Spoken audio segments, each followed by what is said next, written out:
गेले 12-13 दिवस आम्ही मंडळी पनवेल महानगरपालिकेच्या निवडणुकीच्या दृष्टीनं महाविकास आघाडीची पनवेल महानगरपालिकेसाठी या ठिकाणी रचना करावी आणि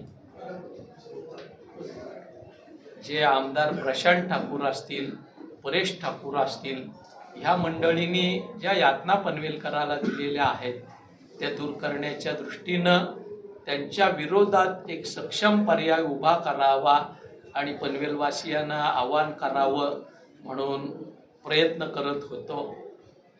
चर्चेच्या बऱ्याच फेऱ्या झाल्या, पण साधारण परवा आम्ही अंतिम निकालापर्यंत आलो होतो। आज काही ज्या किरकोळ गोष्टी होत्या त्याची या ठिकाणी आम्ही मंडळींनी गुंता सोडवलेला आहे आणि महाविकास आघाडी या ठिकाणी 78च्या 78 जागांसाठी निवडणूक लढायला सज्ज झाली। विकास आघाडीच्या जागा वाटपाचं सूत्र ठरत असताना ज्या काही चर्चा झाली त्याच्या अनुषंगानं शेतकरी कामगार पक्ष साधारण 33 ते 34 जागा लढतोय, शिवसेना 18 ते 19 जागा 19 ते 20 जागा लढतोय, काँग्रेस 12 जागा लढतोय, NCP 7 ते 8 जागा लढते।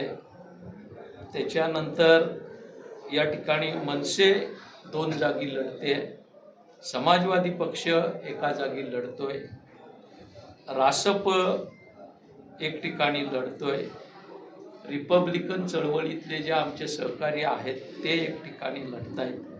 अशा पद्धतीनं 78 जागांची मांडणी आम्ही केलेली आहे। निश्चितपणानं गेले 12-13 दिवस आम्ही चर्चा करतोय तेव्हा ज्या त्या पक्षानं साधारण जो फॉर्म्युला अपेक्षित आहे त्या अनुषंगानं आपल्या इच्छुक उमेदवारांना आणि कार्यकर्त्यांना साधारण कानमंत्र दिलेला आहे आणि त्यामुळे फार नाराजी थोडीफार असली तरी फार मोठं काही त्याच्यात बंड वगैरे होईल अशी परिस्थिती नाही।